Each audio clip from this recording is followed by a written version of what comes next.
Assalamualaikum warahmatullahi wabarakatuh. Perkenalkan, nama saya Sri Wahyuni dengan akhiran NIM A40122170.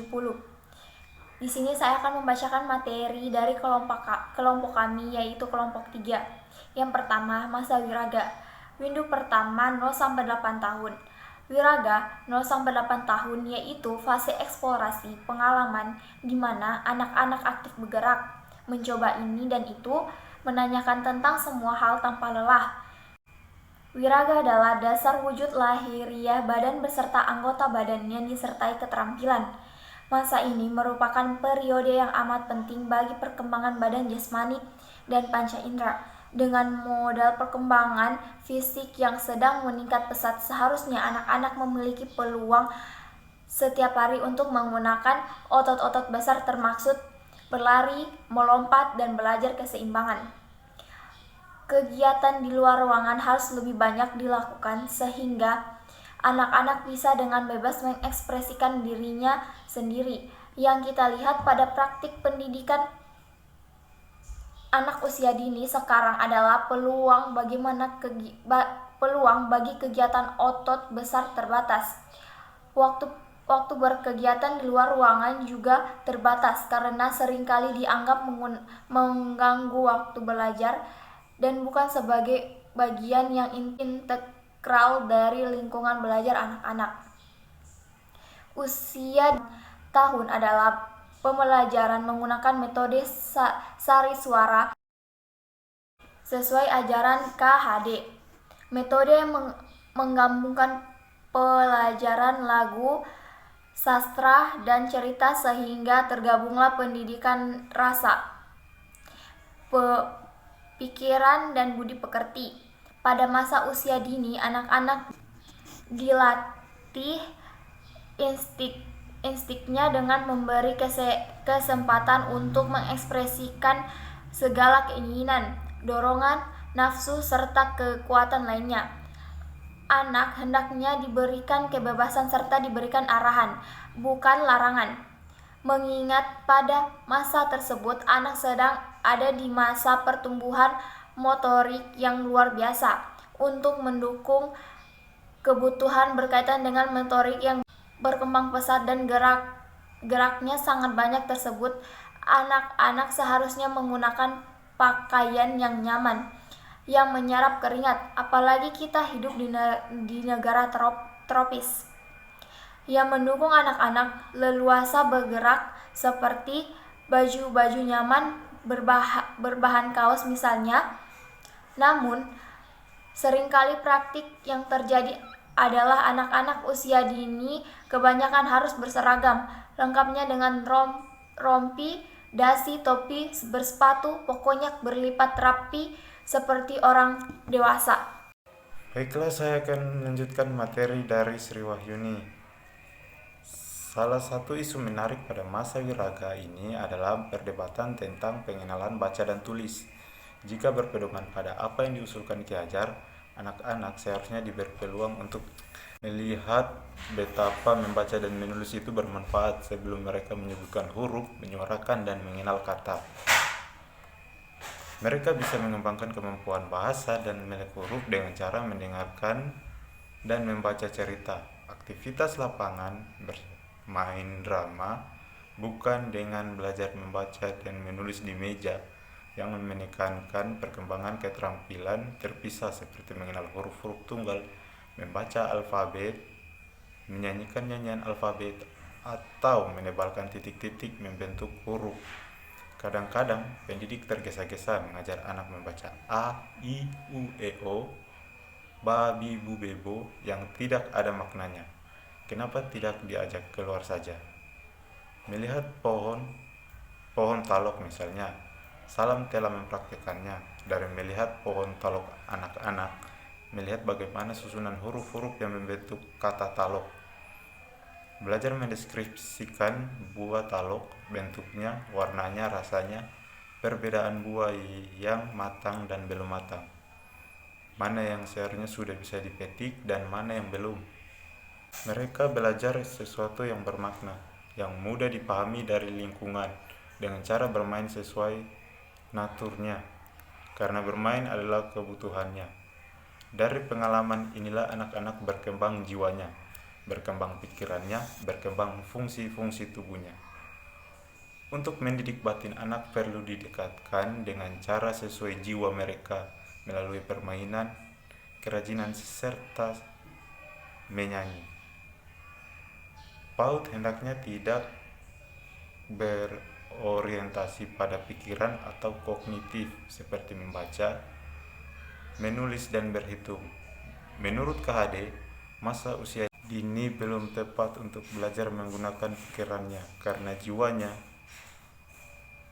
masih bersifat utuh. Permainan yang menyenangkan akan mengajarkan nilai-nilai luhur sehingga berbentuk budi pekerti yang luhur. Assalamualaikum warahmatullahi wabarakatuh. Perkenalkan, nama saya Mirna Lista Membilo dengan akhiran NIM 172. Baik, saya akan melanjutkan materi dari teman saya. 2. Masa Wiraga Wirama Windu kedua 9-16 tahun. Wiraga Wirama 9-16 tahun yaitu fase mengenal, menguasai, memperdalam, memperluas konteks, disebut masa intelektual. Dari awal anak hanya menggunakan raga, mulai menemukan irama dalam gerak, merasakan betapa irama bisa memberi dorongan untuk melanjutkan dan menciptakan gerak-gerak berikutnya. Masa Wiraga Wirama merupakan periode perkembangan untuk daya-daya jiwa, terutama pikiran anak. Namun, pertumbuhan perasaan masih amat kurang. Geraknya masih banyak, tetapi sudah mulai berirama. Dengan karakteristik tersebut, maka praktik yang disarankan adalah pengajaran yang mempergunakan pikiran. Artinya, anak-anak diberi pengertian tentang segala tingkah laku kebaikan dalam hidupnya sehari-hari.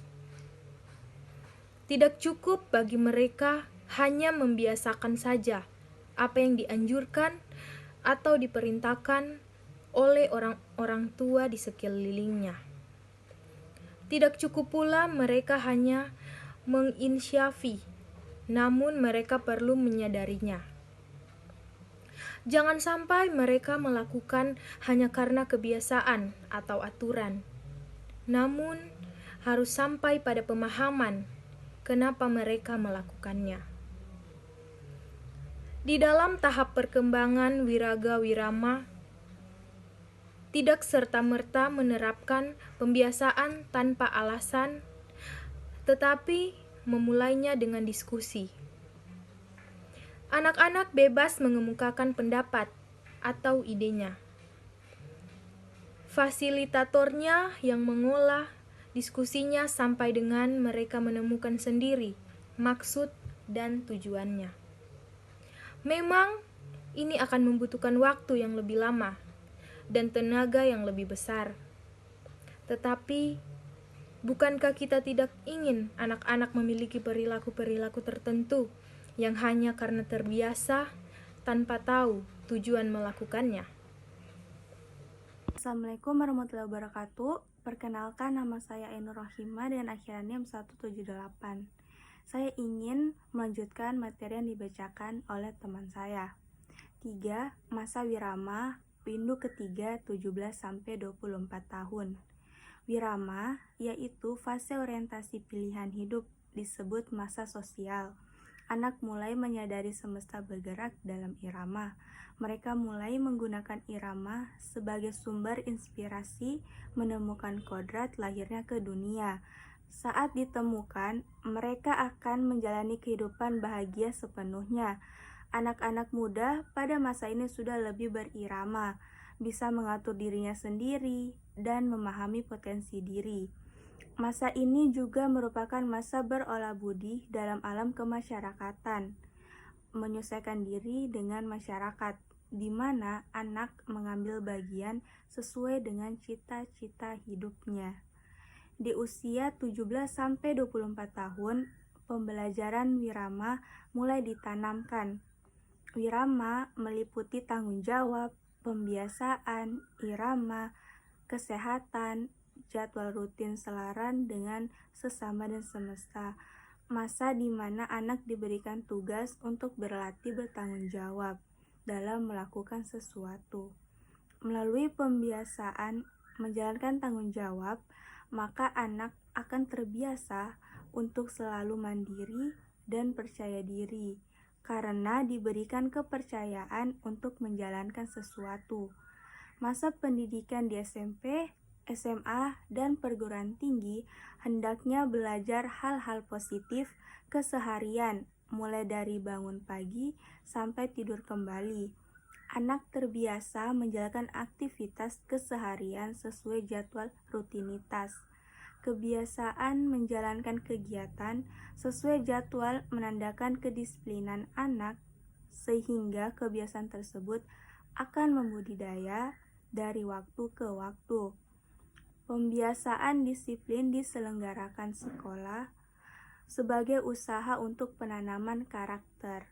Adanya pembiasaan di rumah akan berimbas pada anak di lingkungan pertama yang menanamkan budi pekerti yang akan diteruskan di sekolah dan masyarakat, yaitu di lingkungan keluarga. Kehidupan anak mulai mengenal adanya keselarasan antara sesama dan semesta. Dengan praktik yang tepat pada masa 2 windu sebelumnya, seharusnya pada masa ini anak sudah sangat mengenal dirinya sendiri, mengetahui potensinya, dan menentukan sendiri hal-hal yang berkaitan dengan masa depannya. Pada tahap perkembangan ini, terutama sang anak ketika telah memasuki bangku SMA, harus merancang proses pembelajarannya sedemikian rupa, dengan tujuan utama mereka dapat mengenali dirinya.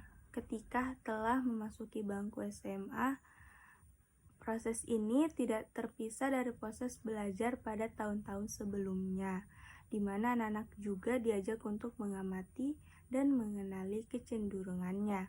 Lebih-lebih dimerdekakan dalam membuat pilihan cara belajar sesuai dengan minatnya yang tertuang dalam riset individu. Yang terjadi pada masa ini yaitu banyak anak yang masih kebingungan untuk mengenali dirinya sendiri, sehingga tidak bisa menentukan jalannya sendiri nanti mau jadi apa. Sebagai contoh, banyak yang masih bingung menentukan jurusan saat SMA atau bahkan saat kuliah. Mereka memilih berdasarkan pilihan orang tua mereka, saran guru, ikut-ikutan teman, atau bahkan hanya untuk gengsi-gengsian. Padahal, jika dasar praktik sebelumnya dilakukan, pada masa ini sebetulnya anak-anak sudah bisa memilih sesuai dengan potensi yang ada di dalam dirinya dan kegemarannya. Dengan pilihan yang punya dasar kuat ini, mereka bisa mengembangkan diri dari pilihan tersebut sebaik-baiknya, menjadi optimal dan menghasilkan manfaat bagi manusia lainnya. Orang tua dan pendidik hanya perlu memberi motivasi dan teladan, bagaimana bertanggung jawab sepenuhnya pada pilihan tersebut. Berapa banyak dari kita yang pernah menjadi orang dewasa yang tidak merdeka, akibat obsesi orang tua, obsesi pendidik, ikut-ikutan tren, atau gengsi-gengsian. Sudah lulus, bekerja, tapi tetap tidak mengenal siapa diri yang sebenarnya. Adapun kesimpulan dari materi presentasi kami yaitu bahwa Bapak Pendidikan Nasional Ki Hajar Dewantara menjadikan wiraga, wiraga wirama, dan wirama itu sebagai filosofi dalam pengasuhan anak, utamanya dalam mengawal tumbuh kembang seorang anak hingga dewasa. Masa wiraga 0-8 tahun yaitu fase eksplorasi pengalaman di mana anak-anak aktif bergerak, mencoba ini dan itu, menanyakan tentang semua hal tanpa lelah. Di usia dini 0-8 tahun, dalam pembelajaran menggunakan metode sari suara, di mana metode ini menggabungkan pelajaran lagu, sastra, dan cerita, sehingga tergabunglah pendidikan rasa, pikiran, dan budi pekerti. Pada usia dini, anak-anak dilatih instingnya dengan memberi kesempatan untuk mengekspresikan segala keinginan, dorongan, nafsu, serta kekuatan lainnya. Masa wirama 9-16 tahun, yaitu fase mengenal, menguasai, memperdalam, memperluas konteks, disebut masa intelektual. Dari awal anak hanya menggunakan raga, mulai menemukan irama dalam gerak, merasakan betapa irama bisa memberi dorongan untuk melanjutkan dan menciptakan gerak-gerak berikutnya. Masa wirama 17-24 tahun, yaitu fase orientasi pilihan hidup, disebut masa sosial. Anak mulai menyadari semesta bergerak dalam irama. Anak-anak muda pada masa ini sudah lebih berirama, bisa mengatur dirinya sendiri dan memahami potensi diri. Masa ini juga merupakan masa berolah budi dalam alam kemasyarakatan, atau menyesuaikan diri dengan masyarakat di mana anak mengambil bagian sesuai dengan cita-cita hidupnya.